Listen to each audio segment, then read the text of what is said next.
Hey everybody, this is the Advanced Algebra Trig Pre-Calc video 2 on proofs for the second week in which you've had proofs. So here we go. We got the sine, or the secant squared of theta minus 1 over the sine equals the sine of theta all over 1 minus the sine squared. Okay, let's see how this is going to go. So I'm seeing secant squared minus 1, and what I'm seeing here is, all right, here we go. If we know that 1 plus the tangent squared of an angle is equal to the secant squared of an angle, right? Can't we say that if I subtract 1, wouldn't the tangent squared of an angle be equal to the secant squared of an angle minus 1? I'm feeling like that's what I want to put there. So I'm going to put the tangent squared right here. So I have the tangent squared of an angle. That's over the sine of your angle, right? All right. So next thing I'm going to do is, okay, I know that this doesn't look really great looking at the side because I have to get 1 minus the sine squared. That's kind of, that's making me a little worried. So let's just start with, let's change these to sines and cosines. So wouldn't this be the cosine squared of theta over the sine squared of theta? All right. This is your division. That's over the sine of theta. We'll see how this works. All right. So here we go. Dividing, isn't that multiplying by the reciprocal? So couldn't we say that this is the cosine squared of theta over the sine squared of theta? I'm sorry. It should be the sine squared over the cosine. My bad. I've done this before. All right. Okay, so the tangent squared is going to be the sine squared of theta over the cosine squared of theta. So there we go. Now we have our division. So we're going to take the sine squared of theta over the cosine squared of theta. That's going to be times, okay, we're going to multiply by the reciprocal. Wouldn't that be 1 over the sine of theta? Okay, I'm feeling like a little better about things here.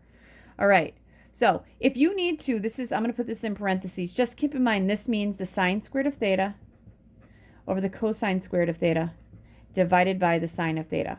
And that's going to bring me right here. All right. Sorry, I got kind of off there. All right. So the next thing I'm going to notice is that wouldn't this sign here divide out with 1 here, and I'm going to have the sine of theta, which is awesome. That's what I want there. So I'm going to have the sine of theta. That's going to be over the cosine squared of theta. All right. And I know that the sine squared of theta plus the cosine squared of theta equals 1. That's your Pythagorean identity. All right. So if I wanted to isolate the cosine squared, when I subtract the sine squared of both sides, so we could say the cosine squared of theta equals 1 minus the sine squared of theta. Well, that's what I want to put here. Rather than having the cosine squared, I want to end up having 1 minus the sine squared. So this is going to be the sine of theta over, we're substituting this with 1 minus the sine squared of theta. That's the same thing that's here. Boom, that's done. So really on your proofs, you guys, you only need these steps. You need this first step, this second step, this third step, this fourth step, and that's your last one. All this stuff is just extra things so you can see where I'm coming up with things. All right, so like the last video I did, I don't have these pre-done. I just took some things out of a book, and I'm like, let's just do it. So if I am repeating myself, I, number 1, completely and totally apologize. All right, next one. 1 over, I feel like this looks familiar, but we'll do it again if I need to. 1 over 1 minus the cosine of x plus 1 over 1 plus the cosine of x. All right, I'm thinking we're going to need a common denominator. 1 minus the cosine of x times 1 plus the cosine of x. Right? That makes sense, right? So on the left side, we need a 1 plus a cosine of x. Right? Because then that is my common denominator. So 1 times 1 plus the cosine is going to be 1 plus the cosine of x. All right, we'll use a different color here. On this side, we need to multiply this guy by 1 minus the cosine of x. Right? Because now my common denominator is down there. All right, so it's going to be plus because it was plus. 1 times 1 is 1, and 1 times a negative cosine is minus the cosine of x. All right, so here we go.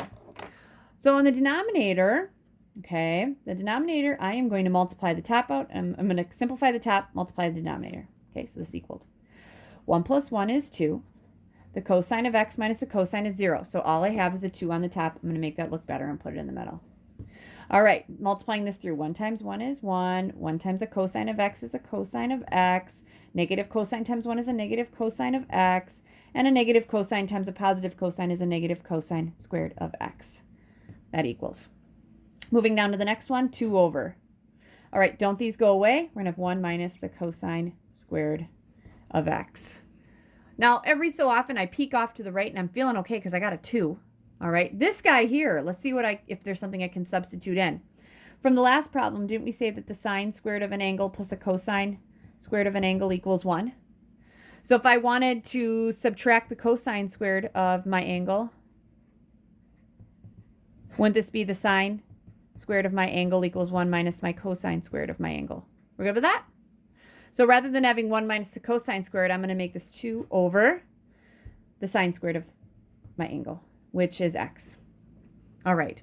So what I want you guys to think about is, can't I kind of shift this thing out and say, oh, couldn't this be the same as 2 times 1 over the sine squared of x? Isn't that the same thing? What's 1 over the sine squared? That's going to be the cosecant. And that works. That checks. Okay, that brings me to my last one in this video. These are some proofs from calculus.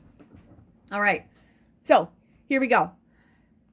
Let's take this guy and let's make it the cosine cube. Let's make that a cosine of x times a cosine squared of x. We're going to make this equal 1 minus the sine squared times the cosine. Feeling good about this because that's a cosine, that's a cosine. Now, from the last one, we know that the sine squared of an angle plus the cosine squared of an angle equals 1, right? So, kind of got off there a little bit. So if I wanted to subtract a sine squared from both sides, wouldn't the cosine squared of an angle equal 1 minus the sine squared? So rather than writing this, I could have the cosine of x times 1 minus the sine squared of x. Boom, that's done. We're done. All right. So those are just some more proofs. If you guys feel like you need more, just come on into a Google Meet or email me, and I'd be more than happy to make more. Good luck.